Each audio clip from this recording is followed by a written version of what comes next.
Wow, this chapter of the Promised Neverland. Okay, I'm so happy that Ray's alive, and I'm happy with the execution, no pun intended, of how it was done. It didn't seem too fake, it didn't seem like, really, that doesn't make sense. No, it didn't. Because it was just awesomely planned, and Shira, you're such an awesome writer of this series. I love how it was just produced as well with this chapter, the build-up with Isabella coming in, and then Emma comes in, and then Emma's just like, we're not doing this today. Emma's like, Norman has a message for you. I've got a message from Norman, and I was just like, yo, this is lit. So, hey guys, how's it going on? How is it going on? I'm here to do a review on the Promised Neverland. Guys, I'm so stoked to talk about this chapter. I read this chapter this morning, and I was just like, oh my goodness. Ever since last chapter of Ray's a freaking G, but Norman is coming in there. And the fact is, Norman is in like a state of limbo. He can be dead, he can't. It's kind of like Schrodinger's cat. Like, he may be dead or he may be alive. Like, we don't truly know. It seems kind of likely, and it seems like 95% probable that Norman's still alive. But the way that Emma was even talking about it in this chapter, it was so ambiguous that it seemed like she knew he was still alive. The way that he phrased it, the way she phrased it, she was just like, all of us, including Norman, don't want you to die, or something like that. And I was just like thinking, hang on, like, you should be aware that your friend is dead, or like you should be thinking that your friend is dead. I don't know. Like when I read that page, I was just like, okay, is Emma believing Norman to still be alive? Has Norman made contact? Like, what's going on right now? So yeah, I know that all of us pretty much thinks that Norman's alive, especially because of the pen and that whole storyline, that whole plot point, you could say.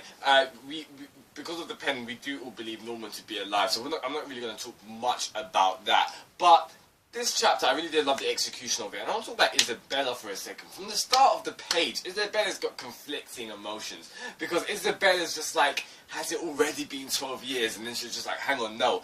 Maybe I should say it's finally been 12 years. So I really do think Isabella's at a conflict. She's like at a crossroads. It's a continual struggle that I believe she's in, and that is the feeling of a mama, the feeling of a mother, and the feeling of this, like, this mama, like this profession.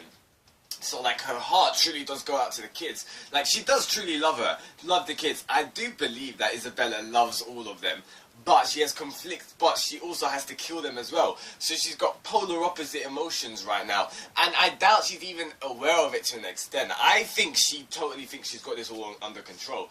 But ultimately, subconsciously, she doesn't want the kids to be like this. Ultimately, I think subconsciously, she feels a certain way. She truly loves the kids as if they're her own. And we are aware that Isabella has given birth to a child, because for you to become a mama, you have to give birth to a child as well. You're able to give birth. And I know a lot of people are theorizing that it's Emma, but I don't know. We'll have to see in the future chapters, isn't it?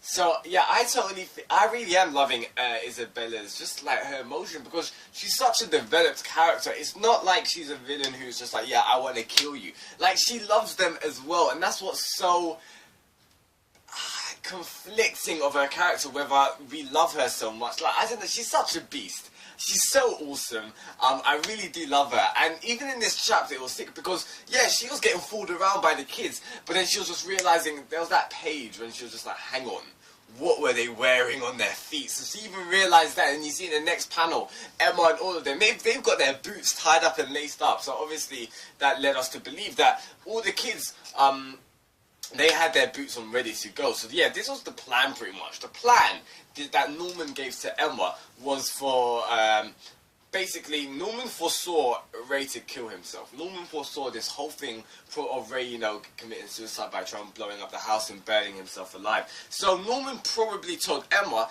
and this is probably how it went down. Norman was like, Emma, look, this is what's going to happen. I want you to do this, this, and that. So Emma was just like, okay, cool, Norman. So, what happened pretty much is, Isabella comes in thinking that Ray is in the fire, but actually Ray isn't. So Isabella comes in thinking that Ray's in the fire, and this is done because Ray cuts off his ear. If you realise that, you see one of the panels that Isabella's looking at the ground and she sees an ear on the floor. Now, in one of the other pages where we see all of the kids together, bear in mind, Phil is not there. Phil is not there, so I don't know. Like, guys, like, I'm leaving that up to you, to be honest. I'm leaving that up to the discussion. But Phil isn't there, that's all I'm saying.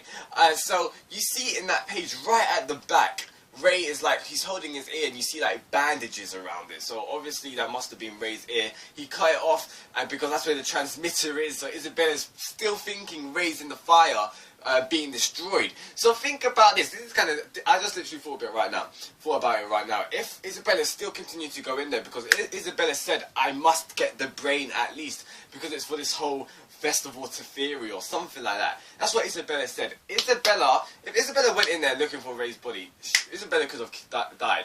She literally could have, because she was probably going to go into the fire, because she said in this, at the start of the chapter, at all costs, I can't afford to lose. Well, she said something along the lines of that, like, we know how much this festival means to her, we know how much she has to we know how much she has to deliver on this. Like, she has to produce this, she has to produce Ray up to the demons. So we know, like, the pressure is on for Isabella right now. So, yeah, so with the whole plan, Isabella's coming in, but actually, in fact, no one's in the fire. So when the kids are running around, Isabella's telling the kids to get outside, get outside. And when they're going outside, they're going to make a run for it. They're going to make a run for it, and they're going to escape. So I'm kind of hyped. It was an awesome plan, and I love how even Norman, as I said at the start, he's like shielding his cat. So Norman's kind of alive, but he's dead. He's alive, but he's dead, because we don't have 100% actuality that it's been confirmed that Norman is alive. I personally think he's alive. I think all of us do now, but we still, just to be safe, I'm still going to talk hypothetically. So I'm still going to say Norman may either be dead or alive, but you guys know how I truly think about that. So either way, Norman's a G with his planning. He foresaw it, and I just loved it. And it's kind of awesome because it's ironic, because Ray didn't want to tell the kids. Ray didn't want the kids to get involved in this, because Ray was always just like, the kids will slow us down, they won't be able to help us, they're going to be a spanner in our works.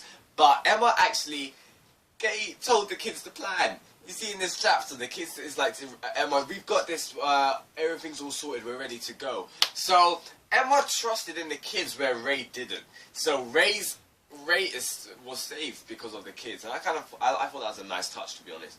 But either way, this chapter was lit. Next chapter, they're gonna escape. I can't wait. To be honest, I think my favourite part of the chapter was definitely Isabella's thought process. Her thoughts, which was happening, like, because even though technically her child, you could say, was in the fire, she still had that mission and goal. She was just like, I need to save the brain, come on. Like, we can't ruin any of the specimens, pretty much. So I kind of found that pretty interesting, and I'm really interested in Isabella's character. So guys, please tell me your thoughts in the comments below, what you thought about this chapter. If you like anything I say, please drop a like, that will be greatly appreciated. Subscribe for weekly reviews of Promised Neverland, and let's continue discussion down below. It's me, Sam. Peace out, guys, and goodbye.